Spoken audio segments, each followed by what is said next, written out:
Welcome back, boys and girls! It's time we open the gates of adventure and mystery to return to the land of a strange new world. Chapter 16, Follow the River. As I woke up in the white void once more, I strolled past the purple and black vine-covered building as a giant silver snake crawled around me. Oh, sigh, champion of light. You think you can defeat me, but you can. As I pulled out my sword, Snap's voice continued. My plan started way before you arrived here, 70 years ago. No, I will never give in to you now, I declared as a blast of golden light sent the silver snake. You think you are the hero, but do you want to protect your sister from this dangerous world? Smeared Snow's voice as the little girl in blue was consumed by a shadow. No, you will never convince me otherwise now, I screamed in a flash of golden light. As I woke up in the king's treasure chamber, Reese said, You must have had a nightmare. You can see that? Those type of dreams are pretty common from around here. I stood up from the valueless golden coins, which came from Number Kingdom's royal vault. The kingdom fell into disrepair. As I looked around the room, Celeste attached the broken trinket onto the medallion. What are you supposed to put on the middle of that thing? asked Robert, as his mind drew to a blank. As Les grabbed the marble from last night, she whispered, Hopefully this will work. As he dropped the marble, the medallion ricochetted across the room. I guess it was a fail, Celeste, said Reese as he picked up the medallion. Come on, sister, you can always do your experiments later, I consoled her. So we all jumped through the hole on the roof. As we all climbed out the hole and over some rubble, Wingo jumped. You kids scared me by popping out of the ground like a mad hog. I'm sorry, Chief Wingo, but where's the other Elder Trolls at? So we all walked away from the rubble of the King's Pyramid. At last, Delicia and Melissa were the first trolls to reach 1,000 years. Lament Chief Wingo as he sat on the sun-baked clay boulder. Wait, the twin sorceress that cheered me up now dead? Said Robert with some teared-up eyes as my sword glowed blue. As a piece of blue light snapped from my sword, I found the figure of Talissi.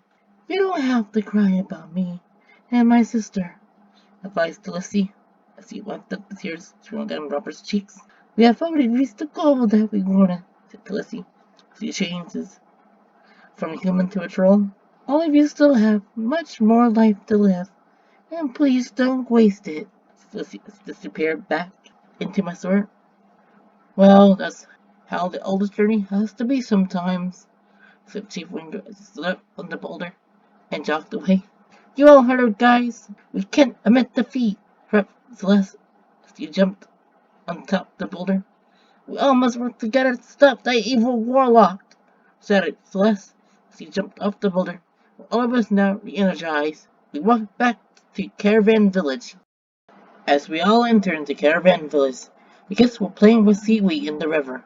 As we sat down on a fallen log, she panted, How are we going to get back in order to stop that evil warlock?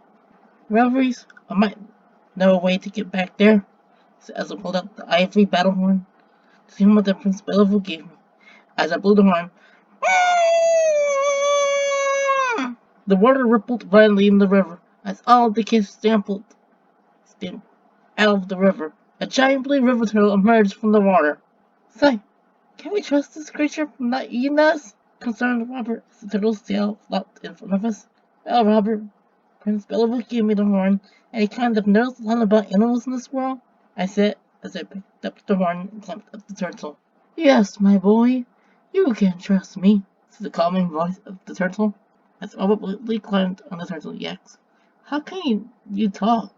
Well, my boy, all creatures can talk in their own way, but only few can talk to other species, replied the turtle as he stood up from the log.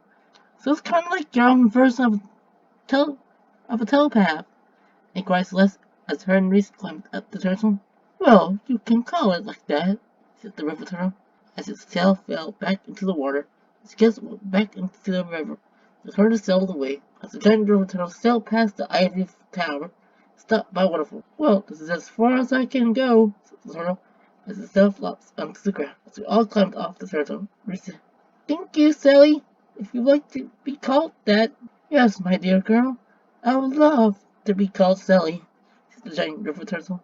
She dove into the water. As we all started to walk up the stairs engraved into the dragon's edge, I felt a strong dark presence looming near. "Whoever made these stairs is a genius," praised Robert, as the black and purple vines covered the upper stairs. "Well, I kind of made these stairs with the help of Travin and his animal friends," said Celeste with glee, "to be called a genius." As we all stepped to the top of Dragon's Edge, Travin fell from the sky. As he used air drift to cushion his fall, a baby dragon fell from the sky too. "What in the world is going on here, Travin?" I yelled in a dazed confusion. As Travin picked up the baby dragon with ice-covered wings. "This ain't the dragons are being attacked up there. I have an idea that could work. I just need that medallion and a shard of red glass," stated Celeste, as Reese gave her the medallion and a shard of red glass. As Celeste put the medallion on the ground, Sai asked, "Do you think this will work, Celeste?" "Well, let's just hope it will," said Celeste as he dropped the sword of red glass onto the medallion. As a wave of red light emerged from the medallion, we all flew up to the back of the other dragons. "Oh my, it worked, Celeste!" cheered Reese as a spike of ice nearly missed her. "Don't celebrate yet," said Travin, as a flock of dark frost dragons locked onto Reese. As a flurry of ice spikes flew, Robert yelled, "Protection!" As the red dome appeared around Reese, the ice spikes ricocheted off of it. "If you first want a storm, I will give you one," yelled Robert as the red lightning emerged from himself. As he jumped off the dragon, Robert shouted, "Stormy as Thunderstruck!" As lightning struck all the frost dragons, Robert started falling down. The dragon caught Robert with its dragon. The red dome shattered into shards. As the dragons descended back down to Dragon's Head, me and Celeste hopped off the dragons. "How are we going to get Robert down from here?" asked Reese as Celeste gave her back the medallion.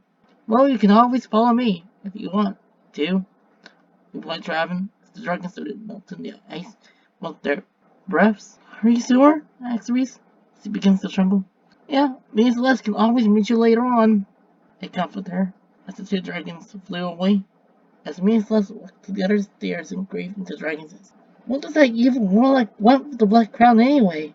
"I don't know yet," I answered, wondering about what could be Roberto's plan. Only time can answer that mystery.